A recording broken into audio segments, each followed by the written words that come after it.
Hello and welcome. Our top story in India today. A new, very strong anti-India face is slowly emerging from Pakistan. Other than the usual suspects like Hafiz Saeed and Syed Salahuddin, now you have Abdullah Gul. Who is he? He is the son of former ISI chief Hamid Gul, and he's emerged as a common and a very strong link between India's most wanted terrorists and Pakistan's top security agencies.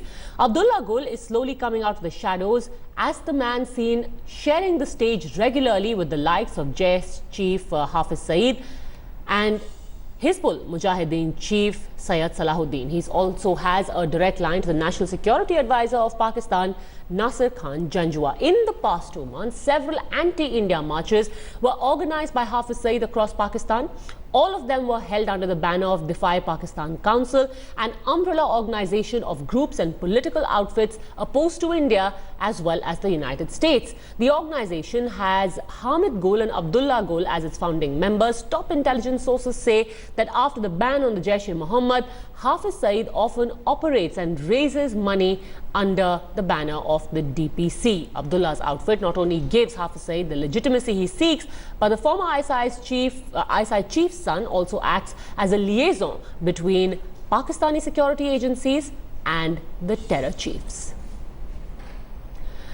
We've got Executive Editor Gaurav Sawant joining us live from the newsroom. Gaurav, first of all, explain to us, how does this man, Abdullah Gul, whose father was the former ISI chief, the late Hamid Gul, how does he manage to get this kind of access? Of course, he's consorting with the likes of Hafiz Saeed, but how does he have a direct line to the National Security Advisor? You know, Jihadi sons of Jihadi fathers is how a source in the intelligence agencies described Abdullah Gul. And why are we talking about two? We are talking about Abdullah Gul. Hamid Gul is the man, Lieutenant General, now dead. Hamid Gul, former DG ISI. He is the man who's credited with Islamic Jihad as far as Afghanistan was concerned, as far as Jammu and Kashmir was concerned. Between 87 and 89 was when he was the Director General of Pakistan's Inter-Services Intelligence.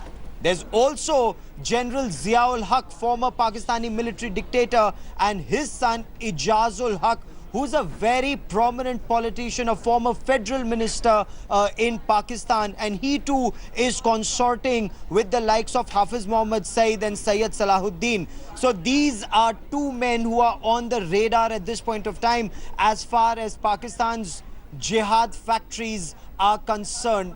Not just on the radar of the Indian intelligence agencies, but also other global intelligence agencies, Padmaja. Absolutely. Also tell us, what exactly is the usefulness, the utility of Abdullah Gul for the likes of Hafiz Saeed and Syed Salahuddin? We know that these are people who for the rest of the world are terror operatives, yet they continue to operate in Pakistan. How does Abdullah Gul make it easier for them to operate and continue with their anti-India activities? People like Abdullah Gul give them legitimacy. People like Abdullah Gul, Hamid Gul's son, so he's someone who's grown up in a military family, in a military environment, and knows the entire military establishment of Pakistan. Pakistan is run by its army and the ISI, and this man is the son of that product. So he has access both to the state and to these terrorists. He may call them freedom fighters, he may call them jihadis, but they are designated global terrorists, whether it's a Hafiz Muhammad Saeed, whether it's a Syed Salahuddin, or whether it's Jaish-e-Mohammed's Maulana Masood Azhar. These sons of former generals in Pakistan who head organizations like the Defy Pakistan Council, or maybe Pakistan Muslim League Zia, that Ijazul Haq, General Ziaul Haq's son, he heads that organization. So all of these people give legitimacy to terrorists like Hafiz Muhammad Saeed and Syed Salahuddin. They consort with them. You know, when this so-called Karwai Kashmir came out, these politicians came out and met them. They're alleged to have arranged funds for them. And all of this is now on the international terror radar. Absolutely. Gaurav, just stay with me because we also have Siddharth Nath Singh of the BJP now joining us on the phone line. Siddharth Nath Singh, yet another person who technically is a civilian but is only a cover for the likes of Hafiz Saeed and Syed Salahuddin to operate in the open in Pakistan, has emerged. Will this also, and should this also be taken up by the Indian government? Because these are the kind of people who help give terror figures legitimacy in Pakistan.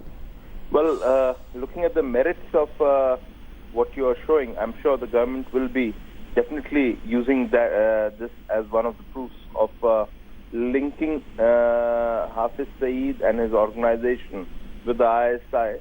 And certainly the Indian media, apart from the government of India getting a number of proofs and giving it to the Pakistani government, the Indian media has contributed equally. And this, what you are showing, your channel is showing, will go again in favor of the proof that India has been giving to Pakistan, that there is a link between ISI and Hafiz Saeed, JUD, and therefore Pakistan needs to take action, but they will remain in denial. They can even come up and say what India today showed is a doctored. So let's see what the Pakistan government says, but definitely on the basis of the merit of what you are showing, the Indian government will be certainly, I presume they will be looking at it seriously. Well, they can claim that one picture or one video is doctored, but we've got picture after picture where you have Abdullah Gul sharing the frame with Hafiz Saeed, attending public rallies with Syed Salahuddin. And also this particular relationship underlines the fact, something that Pakistan has constantly denied, Siddharth Nath Singh, doesn't it? That there is no linkage between the terror masterminds and the Pakistan army and the ISI, because here is a former ISI chief's son who apparently also has very close relationship with Nasir Janjua, who is consorting with these terror operatives. Yes, well, certainly. It goes a long way in proving what you are, India's allegation has been against Pakistan. So certainly, this will come as a good, as a proof of Pakistani ISI's linkage with JUD. But again, Pakistan has continuously remained in denial. So I don't, we should stop expecting much from Pakistan. And particularly what we have seen recently, the way they have gone all out, and openly they have gone all out under Nawaz Sharif in supporting a terrorist in Kashmir. So it just shows that Pakistan cannot live without terror. Please stay with me, Siddharth Nath Singh. We also have a defense analyst, Shehzad Chaudhary, who's joining us on the phone line from Pakistan. Mr. Chaudhary, why would someone like an Abdullah Gul share the stage, organize rallies, apparently also organize funding for Hafiz Saeed and Syed Salahuddin? Abdullah Gul is the son of Lieutenant General Hamid Gul, who perhaps you're aware was very avid supporter and a proclaimed supporter of the Taliban when they were initially created by the CIA, and the Pakistani intelligence also had a hand in that. So his appearance on that same stage with anyone else, for example, since I have not seen the photographs and I'm only commenting on what you are reporting, so therefore I'll restrict my comments to only that fact.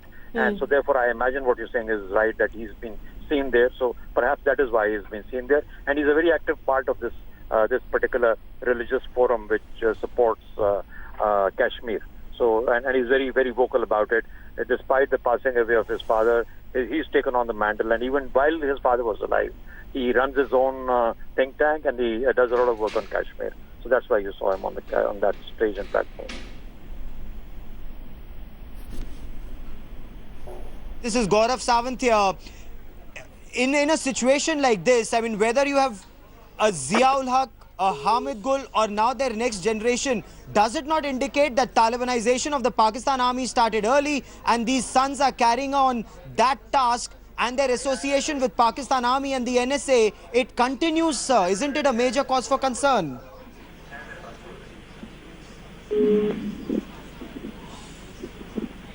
With the Shehzad Chaudhary, we'll get back to him in just a bit, but Jaidev Ranade also is with us on the phone line now. Your first comment, sir, on Abdullah Gul now appearing to share the stage. In fact, photographs appearing of Abdullah Gul, Hamid Gul's son, sharing the stage and organizing rallies, participating in rallies with terror masterminds in Pakistan. So the anti-American movement, the anti-American forces that his father has encouraged, have now moved on to this anti-US and anti-India forces that the son is encouraging and supporting?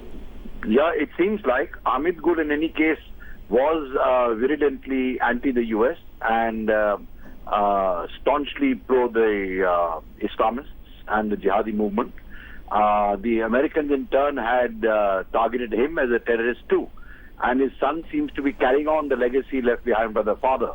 But the interesting thing is the manner in which he has come so close to the Lashkar-e-Taiba chief, or the Jamaat-ul-Dawa chief, how you want to call Hafiz Saeed, and also indicates that there is a new link-up that seems to be emerging between all these groupings in Pakistan. Mr. Ranade, and what is also interesting is that every time India accuses Pakistan of encouraging terror, anti-India terror, they say, look, we are the biggest victims. We have our army which is fighting terrorists. The example they cite is of Zarb-e-Azb. But here are clear linkages which are emerging. One would assume that Abdullah Gul has also inherited several of the linkages that his father, former ISI chief, has. And here he is acting as a conduit between terrorists and one would assume the ISI and the military.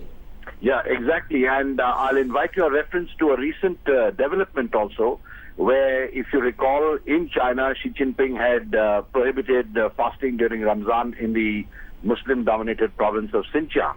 And Hafiz Saeed at that time, I think it was end of May, had asked the Pakistani government, and I think I'm almost using their language, his language, to show some guts and tell the Chinese not to harass the Muslims in China. And after that, a Pakistan Religious Bureau Affairs delegation traveled to Xinjiang to actually ascertain the scene.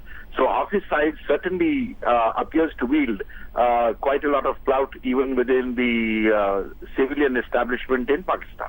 Absolutely. Mr. Rande, stay with us because I also want to bring in my colleague Gaurav. It seems that apart from their democratically elected Prime Minister Nawaz Sharif, everyone is a wielder of power in Pakistan, Gaurav.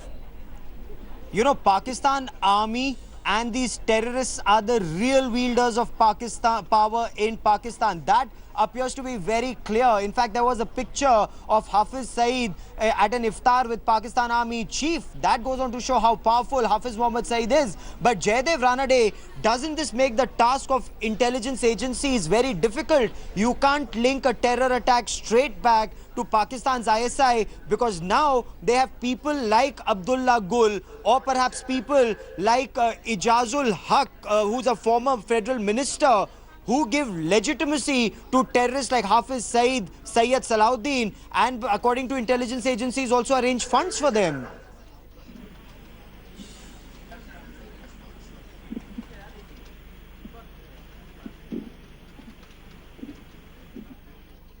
Mr. Ranade, can you hear me? All right. Padmaja, clearly I think there is some issue with the audio link there, but this is something which is going to be a major cause for concern. The ISI has a smoke screen and these two gentlemen appear to be a part of that smoke screen. Absolutely. We'll try and get Mr. Rade back on the line. But exactly what you were saying, if you would elaborate on that, because this gives Pakistan the plausible deniability it has always wanted. So you have a go-between. You are not going to directly talk to the terrorists. You are going to give them funding. But every time you want them to carry out an anti-terror activity, what better than to have someone like an Abdullah Gul? And let me put that question to RSN Singh, former officer of the RAW. This is what seems to be emerging. The design that seems to be emerging, RSN Singh, would you agree, is that you get someone like an Abdullah Gul who has strong links within the military, within the ISI, and yet he gives you that plausible deniability every time the Pakistani establishment wants to consort with terrorists. Yes, I had many occasions to debate with his father, Abdullah Gul's father, on Indian television.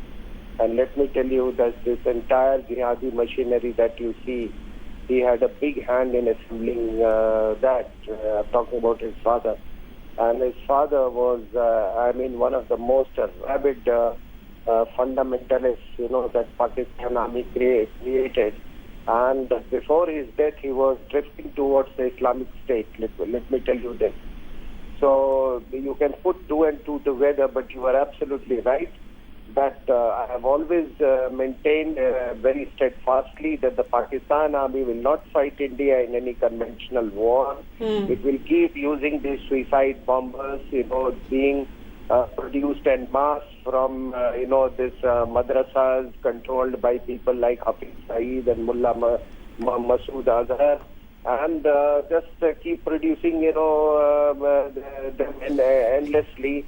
But the Pakistan military people, officers, they will send their children to, army public schools and, institutions abroad.